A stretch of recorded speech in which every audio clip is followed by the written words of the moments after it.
یاد رکھیے، یہ دین کا علم صرف علماء سے حاصل کیجئے۔ یہ وہ لوگ ہیں، یہ وہ بابرکت جماعت ہیں جنہوں نے اس علم کے لیے، اس دین کے لیے، اسلام کے لیے ہر چیز قربان کی، اپنی جوانی لگائی، اپنی ساری زندگی لگائی، اپنی خوشیاں قربان کی، اپنے اہل و عیال کو چھوڑا، اپنے بیوی بچوں کو چھوڑا، اور کہیں دور جا کر اس علم کے لیے، اس کی تبلیغ کے لیے، اس کی اشاعت کے لیے کام کیا۔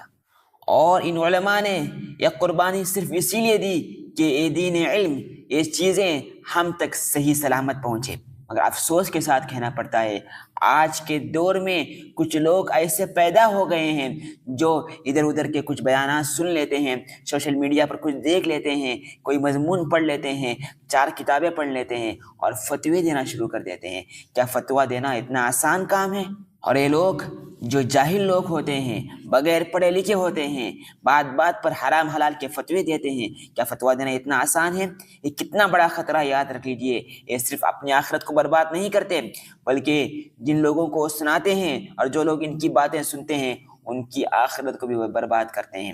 یاد رکھ لیجئے، سوشل میڈیا پر ہر آنے والے مقرر کو، ہر آنے والی بات کو مت سنیے اور اس کو آگے مت بھیجیے۔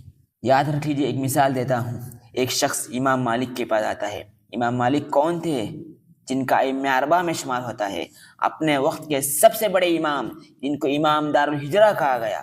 ان کے پاس ایک آدمی آ کر کئی سوالات کرتا ہے، مگر امام مالک نے ان میں سے اکثر چیز کا جواب لا ادری دیا، کہ میں نہیں جانتا۔ کون؟ امام مالک کہہ رہا ہے۔ پھر ہماری کیا حیثیت ہے؟